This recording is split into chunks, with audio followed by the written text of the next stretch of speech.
kesempatan diberikan. Nama saya Andika Romango dari kelas 5B1. Di sini saya akan menjelaskan sistem rantai pasok. Perusahaan yang saya pilih yaitu PT Garuda Food. Di bidang kacang Garuda. Yang pertama di sini ada supplier. Pihak pertama dalam rantai pasok adalah pemasok bahan baku seperti kacang tanah, minyak goreng, dan bumbu-bumbu.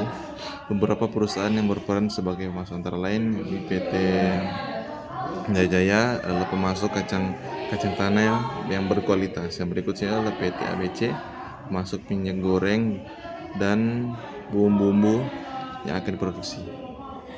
Berikut setelah bahan baku diterima, tahap selanjutnya adalah proses produksi. Di sini kacang tanah diproses menjadi produk kacang Garuda.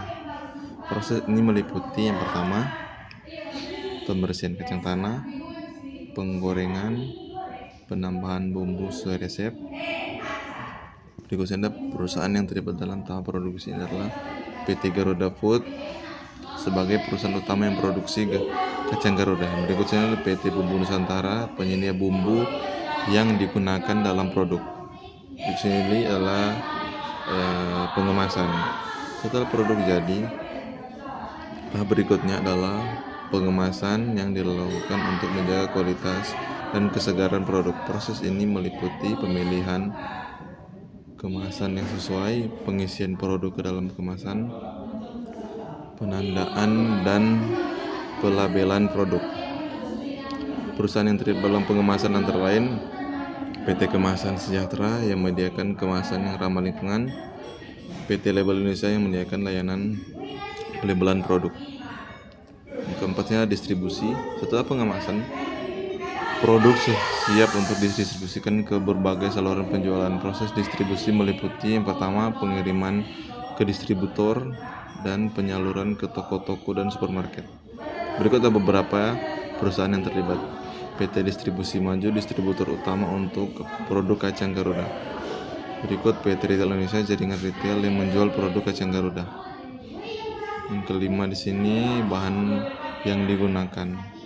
Dalam pembuatan kacang Garuda, bahan-bahan yang digunakan meliputi kacang tanah, minyak goreng, garam, dan bumbu penyedap seperti bawang putih, ketumbar, dan rempah-rempah lainnya. Dengan mengikuti langkah-langkah di atas, sistem rantai pasok Garuda berjalan sesuai efisien, memastikan produk berkualitas sampai ke konsumen. Berikutnya adalah pemasaran. Setelah produk distribusikan, tahap selanjutnya adalah pemasaran untuk dilakukan untuk meningkatkan kesadaran konsumen dan penjualan produk. Yang pertama di sini ada iklan media sosial, promosi di toko, kerjasama dengan influencer.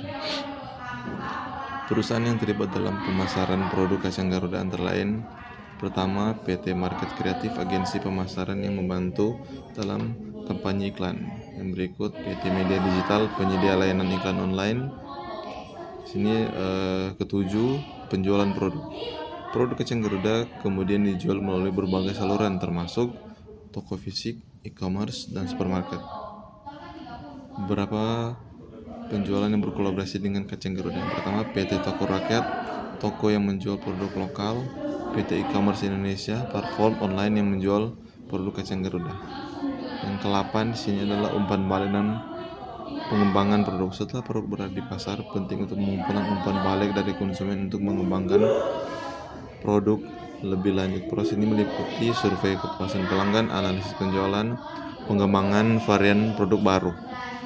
Perusahaan yang terlibat PT Riset Pasar, perusahaan yang melakukan survei dan analisis pasar. PT Inovasi Produk, tim yang bertanggung jawab untuk pengembangan produk baru. Visi dan misi PT Garuda Food. Yang pertama, visi menjadi perusahaan makanan dan minuman terdepan di Indonesia, mengedepankan kualitas dan inovasi dalam setiap produk yang dihasilkan.